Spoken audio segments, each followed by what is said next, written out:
అవశ్యం వస్తుంది సోదరా. శరీరంలో ఉచ్ఛ్వాస నిశ్వాసాలు ఉన్నాయని అది జీవితం అయిపోదు.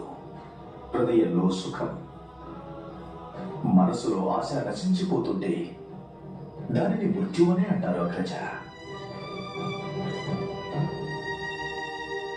జరగనున్న యుద్ధంలో సమస్త కురురాజ్యంలోని సంపదంతా నశిస్తుంది.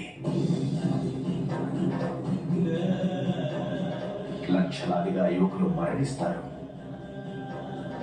ఈ రాజ్యం కోసం నేను నా జీవితాన్ని ధారపోశాను. ఈ రాజ్యానికి రానున్న దారిద్ర్యం నేను జీవించి ఉండగానే మృత్యువును చవిచూస్తుంది అగ్రజ. మీకు కూడా తీవ్రమైన మృత్యు బాధ కలుగుతుంది.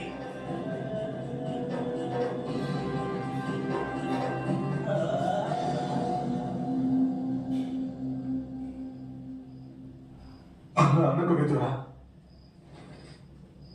ప్రియ సోదరా, ముద్దుల తమ్ముడా,